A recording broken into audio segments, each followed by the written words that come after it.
शाहपुर का रहने वाला मंगलू बहुत ही गरीब परिवार से था। वो पढ़ाई लिखाई में भी बहुत कमजोर था। अगर वो किसी चीज में माहिर था तो वो था दिन भर बस खेलना कूदना। अपना सारा समय वो मोहल्ले के लड़कों के साथ कंचे खेलने में बिता देता। मंगलू की इस आदत से उसकी माँ बहुत परेशान थी। तूने अपना पूरा बचपन इसी तरह कंचे खेलने में बिता दिया। अब तो तू बड़ा हो चला है, अपनी कुछ आदतों को बदल क्यों नहीं देता? तुझे कुछ काम धंधा करना चाहिए ताकि घर की हालत सुधर सके। मैं तो बोल बोल कर पागल हो गई हूँ, पर तुझे कुछ नहीं समझ में आता। माँ तो फिर सुबह सुबह शुरू हो गई। मैं जाता हूँ, दोपहर को खाने के समय वापस आ जाऊंगा। हाँ। मंगलू कुछ नहीं बोलता और खेलने चला जाता है। मंगलू हमेशा बेवकूफी भरी बातें ही करता था। मंगलू की माँ उसकी बेवकूफी भरी बातों से बहुत परेशान रहती थी। एक बार मंगलू ने अपनी माँ से पूछा, माँ लोग मरते कैसे हैं? अब इस बेवकूफ को कैसे समझाऊं कि लोग मरते कैसे हैं? लेकिन अगर इसके सवाल का जवाब नहीं दिया तो ये मुझे सोने भी नहीं देगा। अब माँ सोचने लगी कि मंगलू को कैसे समझाया जाए कि लोग मरते कैसे हैं। माँ बताओ ना माँ, लोग मरते कैसे हैं बताओ। बस आंखें बंद हो जाती हैं और लोग मर जाते हैं। अच्छा, मरना इतना आसान होता है? बस आंखें बंद हुई और मर जाते हैं बस। हाँ, ऐसे ही मरते हैं। अब तू मेरी जान मत खा, जा यहाँ से।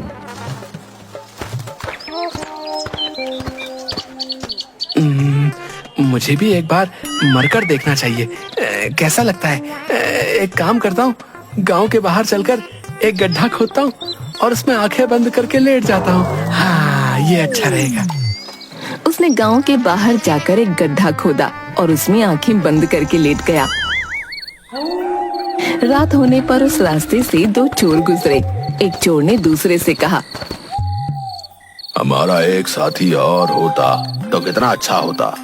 एक घर के आगे रहता, दूसरा घर के पीछे रहता और तीसरा आराम से घर के अंदर चोरी करता। मंगलू ये बात सुन रहा था। वो अचानक से बोल पड़ा, भैया मैं तो मर चुका हूँ, अगर जिंदा होता तो मैं तुम्हारी मदद कर देता। चोर समझ गए कि ये बिल्कुल बेवकूफ आदमी है। एक चोर मंगलू से बोला, भाई जरा इस गड्ढे में से बाहर निकलकर हमारी मदद कर दो। थोड़ी देर बाद आकर फिर मर जाना। मरने की ऐसी भी क्या जल्दी है भाई? मंगलू को गड्ढे में पड़े पड़े बहुत भूख लगने लगी थी और ठंड भी। उसने सोचा कि चलो चोरों की मदद ही कर दी जाए।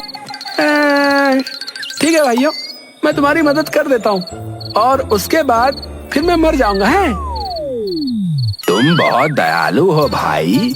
चलो अब हम एक काम करते हैं, पास के ही एक घर में चोरी करने चलते हैं। अच्छा, तुम घर के अंदर चोरी करने जाना, मैं आगे की तरफ पहरा दूंगा और मेरा साथी घर के पीछे की तरफ पहरा देगा। जैसे ही कोई खतरा हमें दिखेगा, हम 3 बार जोर से आया आया आया कहेंगे और तुम घर के अंदर से भाग कर निकलना। ठीक है? ठीक है भाई, चलो चलते हैं। चलो घर के अंदर पहले कुछ खाने पीने के लिए ढूंढता हूँ। पेट में इतने बड़े बड़े चूहे कूद रहे हैं। माँ भी तो कहती है, पहले पेट पूजा फिर काम दूजा है, इसीलिए पहले कुछ खा लेता हूँ, बाद में चोरी करूंगा। हाँ हाँ। तभी रसोई में मंगलू को दूध, चीनी और चावल रखे मिले। अरे वाह, क्यों ना खीर बनाकर खाई जाए। मंगलू ने सोचा और खीर बनानी शुरू कर दी। रसोई में ही एक बुढ़िया ठंड से सिकुड़कर सोई हुई थी। जैसे ही बुढ़िया को चूल्हे से आंच लगनी शुरू हुई तो गर्मी महसूस होने पर सही से खुलकर सोने के लिए उसने अपने हाथ फैला दिए। मंगलू ने बुढ़िया को देखा और उसे लगा कि बुढ़िया खीर मांग रही है। अरे अम्मा, पहले खीर तो बनने दे, तब दूंगा ना तुझे। बुढ़िया को थोड़ी और सेक लगी और उसने अपने दोनों हाथ थोड़े और फैला दिए। अरे अम्मा, मैं इतनी सारी खीर बना रहा हूँ, सारी अकेले थोड़ी ना खा लूंगा। शांति रख, तुझे भी खिलाऊंगा। है तुझे भी खिलाऊंगा। लेकिन बुढ़िया को जैसे जैसे सेंक लगती रही तो वो और ज्यादा फैलकर सोने लगी। उसने हाथ और भी ज्यादा फैला दिए। मंगलू को लगा कि ये बुढ़िया खीर के लिए ही हाथ फैला रही है। उसने झुंझलाकर गर्मा गर्म खीर बुढ़िया के हाथ पर रख दी। बुढ़िया का हाथ जल गया। बुढ़िया चीखती चिल्लाती एकदम से हड़बड़ा कर उठ गई। हाय रे मोरी मैया, मैं तो मर गई। ये क्या किया तूने? हाथ जलाकर मारेगा क्या? बुढ़िया के चिल्लाने की आवाज सुनकर सब लोग उठ गए और मंगलू पकड़ा गया। अरे अरे, मुझे पकड़कर क्या करोगी? असली चोर तो बाहर है।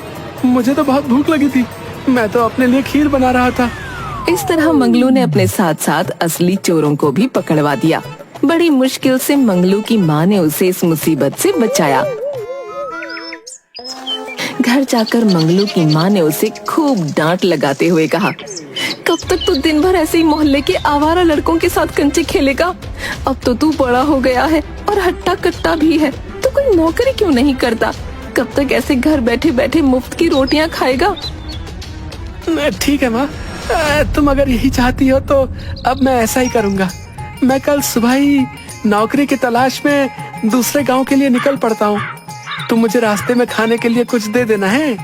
क्यों दे दूं तुझे? रोटियां बांट देना, मैं गुड़ या नमक से खा लूंगा। अच्छा, घर में सिर्फ नमक है, न गुड़ है न आटा। एक काम करती हूँ, तुझे कागज में नमक बांध कर देती हूँ। जब ज्यादा भूख लगे तो नदी से पानी लेकर नमक घोलकर पी लेना। ठीक है माँ, घर में जो है वही दे दो। मंगलू अगले दिन नौकरी की तलाश में दूसरे गांव के लिए निकल पड़ा। मंगलू ने आधा रास्ता ही तय किया था कि उसे भूख लग गई। वो एक कुएं के पास ठहरा और अपने थैले से नमक निकाल कर बैठ गया। माँ के दिए हुए नमक को देखकर उसे लगा जैसे उसके हाथ में बहुत सारी रोटियां हैं और वो कहने लगा, एक खाऊं, दो खाऊं, तीन खाऊं कि सारे खा लूं? लेकिन अगर सारे खा लूंगा तो फिर आगे क्या करूंगा? एक काम करता हूँ, एक अभी खा लेता हूँ और बाकियों को संभाल कर पोटली में रख लूंगा और फिर आगे की यात्रा में एक एक करके धीरे धीरे मजे लेकर खाऊंगा। हाँ। संयोग से उस कुएं में परियां रहती थीं। मंगलू की खाने वाली बात सुनकर वो घबरा गईं। उन्हें लगा कि वो उन परियों को खाने की बात कर रहा है। कुएं के अंदर एक परी बाकी परियों से बोली, अरे ये कौन सा दानव आ गया जो हमें खाने की बात कर रहा है? खाने की बात? मुझे तो ये समझ ही नहीं आ रहा कि इसे पता कैसे चला हम परियां इस कुएं में रहती है। हमें जल्दी कुछ करना होगा वरना ये तो हमें सबको खा जाएगा। हाँ, हम एक काम करते हैं, पहले तो हम सब बाहर चलकर इससे विनती करते हैं कि ये हमें ना खाए। डर के मारे वो सारी परियां कुएं से बाहर आईं और मंगलू से विनती करने लगीं। हे महामानव, हम सब आपके हाथ जोड़ते हैं, आप हमें मत खाओ। हम आपको एक जादुई घड़ा देंगे, उस घड़े से आप जो भी मुराद मांगेंगे वो पूरी हो जाएगी। मंगलू हैरानी के साथ उन परियों को देख रहा था, क्योंकि उसने आज से पहले कभी परी नहीं देखी थी। मंगलू को कुछ समझ आता इससे पहले ही परियों ने वो जादुई घड़ा उसके पास रखा और वापस कुएं में चली गईं। मंगलू ने जादुई घड़ा लिया और फिर वापस अपने घर आ गया। घर पहुंचकर, माँ, मैं आ गया। तुम इतनी जल्दी वापस कैसे आ गए? सुबह तो तुम गए थे ना, अभी तो दोपहर भी खत्म नहीं हुई।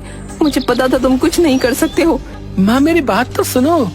और ये हाथ में क्या मिट्टी का घड़ा लेकर आ रहे हो? क्या करूँ मैं इसका? अपने सर पर मारूं या तुम्हारे सर पर? माँ, तुम मेरी बात सुनो पहले, उसके बाद जिसके सर पर भी मारना है उसके सर पर मार लेना। उसने अपनी माँ को परियों वाली बात बताई। माँ ये सुनकर हैरान थी। क्या तुमने इस जादुई घड़े को आजमा कर देखा? नहीं माँ, मैंने तो इसे नहीं आजमाया। मैं तो इसे लेकर सीधा तुम्हारे पास आ गया। चलो पहले हम परियों द्वारा दिए गए उस जादुई घड़े को आजमा कर देखते हैं, ये काम भी करता है कि नहीं। चलो पहले इच्छा तुम ही पूरी करवाओ इस घड़े से। क्या चाहिए तुम्हें? मैं क्या मांगू? मुझे तो बहुत जोरों की भूख लगी है। रोटी और गुड़ मांग लेता हूँ। बेवकूफ, अगर ये सच में जादुई घड़ा है तो हम रोटी और गुड़ क्यों खाएंगे? तुम इससे बहुत सारे पकवान मांगो। हाँ माँ, हाँ, तुम बिल्कुल सही कह रही हो माँ, यही अच्छा रहेगा।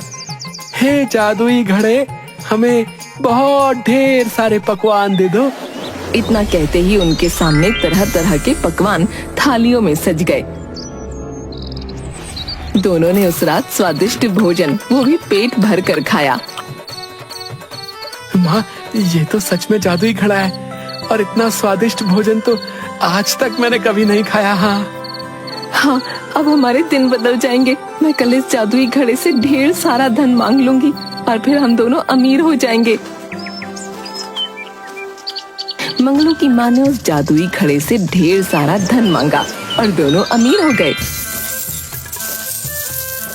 मंगलू की माँ बहुत खुश थी, लेकिन उसके मन में डर था कि गांव वाले उसके बेटे से उनके अमीर होने का राज न उगलवा लें। तभी मंगलू की माँ को एक तरकीब सूझी। वो बाजार गई और ढेर सारे बताशे खरीद लाई। फिर घर के छप्पर पर चढ़कर उनकी बारिश करने लगी। छप्पर से बताशे की बरसात देखकर मंगलू खूब खुश हुआ और खुशी से नाचता हुआ, माँ तुम कहाँ हो? देखो, हमारे घर की छप्पर से बताशों की बारिश हो रही है, जल्दी आओ। अरे ये माँ भी कहाँ चली जाती है? मैं पहले खूब सारे बताशे खाता हूँ और थोड़े बताशे माँ के लिए भी इकट्ठे कर लेता हूँ। हाँ, मंगलू को ऐसा लगा उस घड़े की वजह से ऐसा हो रहा है। उसने ढेर सारे बताशे खाए। अमीर बनने के बाद मंगलू व उसकी माँ के रहने के तौर तरीके भी बदल गए, जिसे कुछ ही दिनों में गांव के लोगों ने भांप लिया। गांव के बिरजू से खिरजू मिलता है। खिरजू, तुमने एक बात गौर करी क्या? क्या बात है बिरजू भाई, बताओ मुझे भी। तुम किस बारे में बात कर रहे? कुछ दिनों से मंगलू और उसकी माँ के रहन सहन के तरीके में बदलाव आया भैया। हाँ भाई, ये बात तो मैं भी गौर कर रहा हूँ। पहले वो मंगलू कैसे फटे कपड़े पहन कर घूमा करता था, सिर्फ नीचे एक जांघिया पहने रहता था, पर अब देखो भैया, जांघिया भी पजामा हो गया है और ऊपर कमीज भी आ गई। हाँ भाई खिरजू, सही कह रहे हो तुम। अब तो मैं मंगलू की माँ को गांव की मंडी से सब्जी के साथ साथ फल भी खरीदते देखता हूँ। क्या कहा, फल? हाँ भाई, सही सुना तुमने, फल। पहले तो रोटी भी नहीं खाने को मिलती थी, हमारे घर से बचा हुआ खाना लेकर जाती थी उसकी माँ, और अब देखो नए कपड़े, सब्जी, फल। और तो और एक दिन तो मैंने उसे गांव के हलवाई बंसीधर की दुकान से जलेबी रसगुल्ला खरीदते भी देखा था भैया। क्या कहा, जलेबी रसगुल्ला? भाई, मैंने तो न जाने कितने महीने से नहीं खाया जलेबी रसगुल्ला। पिछली बार मुखिया जी के घर उनके पिताजी के श्राद्ध में खाया था। धीरे धीरे ये बात गांव में आग की तरह फैल गई। गांव के लोग सोचने लगे कि अचानक ये इतने अमीर कैसे हो गए। गांव के कुछ लोग मंगलू की माँ के पास गए और पूछने लगे आखिर उन लोगों के पास इतने सारे पैसे कहाँ से आए। मंगलू की माँ ने कुछ नहीं बताया, तो उन्होंने सोचा चलो सीधा मूर्ख मंगलू से ही पूछ लिया जाए। एक दिन मौका मिलते ही गुरु, खिरजू और गांव के कुछ लोगों ने मंगलू को बुलाया और उससे पूछा, अरे भाई मंगलू, जरा हमारी बात तो सुनो, इधर आओ भैया हमारे पास। हाँ चाचा, बोलिए क्या बात है? मंगलू, आजकल तुम्हारे रंग ढंग कैसे बदल गए भैया? हमें भी तो बताओ। भैया, कोई खजाना हाथ लग गया क्या तुम्हारे या तुम्हारी माँ के? बोला मंगलू गांव वालों की चालाकी नहीं समझ पाया और उन्हें परी और जादुई घड़े की सारी बात बता दी। मंगलू की बात सुनकर, क्या तुम सच कह रहे हो भैया? तुम्हारे पास जादुई घड़ा है? और नहीं तो क्या चाचा, क्या मैं झूठ बोल रहा हूँ? वो सब जानते थे कि मंगलू बेवकूफ है, लेकिन कभी झूठ नहीं बोलता। नहीं, हमारा ये मतलब ना है। हम जानते हैं कि तुम हमेशा सच बोलते भैया। अच्छा, क्या तुम हमें वो जादुई घड़ा दिखा सकते हो भैया? हमने कभी जादुई घड़ा नहीं देखा ना। वो देखने में तो साधारण घड़े जैसा ही है चाचा। उसे देखने से आपको नहीं पता चलेगा कि वो जादुई घड़ा है। फिर भी एक बार तो हम भी चाहें कि उस जादुई घड़े को देख लें। क्या पता जीवन में कभी ये मौका मिले न मिले। समझ रहे हो भैया? ठीक है, आप सब मेरे साथ मेरे घर चलिए। वो घड़ा मैंने माँ को दिया था, उसके पास ही है जादुई घड़ा। गांव वाले मंगलू के साथ उसके घर गए और जादुई घड़ा दिखाने के लिए कहने लगे। इस पर मंगलू की माँ ने कहा, हमारे पास ऐसा कोई जादुई घड़ा नहीं है। तुम लोग तो जानते ही हो मेरा बेटा मूर्ख है, ये तो दिन में भी सपने देखता है। माँ, याद करो ना, मैंने तुम्हें ही वो जादुई घड़ा दिया था, क्या तुम भूल गई? उसी घड़े से तो हमने रात में ढेर सारे पकवान खाए थे, और फिर हमारी छप्पर से बताशे की बारिश भी तो हुई थी। ये सुनकर उसकी माँ ने हंसते हुए कहा, लो अब बताओ कोई भला छप्पर से भी कहीं बताशे की बारिश होती है। अब गांव वालों को भी मंगलू की माँ की बातों पर यकीन हो गया था। उन्होंने मान लिया कि मंगलू ने कोई सपना देखा होगा और उन्हें कोई मनगढ़ंत कहानी सुना रहा होगा, और सभी अपने अपने घर वापस चले गए। तभी मंगलू के घर पर उसकी मौसी आती है। बहन, बड़े दिनों बाद आई हो, कैसी हो? मैं तो ठीक हूँ। मेरे घर में बारिश का पानी आने से छत टूट गई है। अब कुछ दिन तुम्हारे घर पर ही रहूंगी। बाजार से मेरे लिए मछली लेकर आ और चावल बना। आज मैं मछली और चावल खाऊंगी। इतना कहकर मंगलू की मौसी नहाने के लिए चली जाती है। मंगलू की माँ मंगलू से बोली, न जाने कहाँ से मुसीबत गले आ गई। बेटा तू एक काम कर, थैला लेकर बाजार से मछली ला। माँ, तू अपने जादुई घड़े से मछली क्यों नहीं मांग लेती? नहीं नहीं, तेरी मौसी के सामने वो घड़ा नहीं निकाल सकते। तू तो जानता है ना वो कैसी है। मंगलू थैला लेकर बाजार की तरफ मछली लेने चल देता है। दूसरी तरफ गांव की नदी के पास मछुआरे मछलियों का बाजार लगाते थे। वहाँ मछुआरों ने नदी में जाल फेंका और उस जाल में मछली की जगह एक मगरमच्छ फंस गया। एक मछुआरा दूसरे मछुआरे से, अरे ये तो मछली की जगह मगरमच्छ का बच्चा फंस गया भैया, अब इसका क्या करें? एक काम करते हैं, अभी इस मगरमच्छ के बच्चे को बोरी में डाल देते हैं और मछलियाँ पकड़ने के बाद नदी में छोड़ देंगे। नहीं तो ये हमें भी मछली पकड़ने नहीं देगा भैया।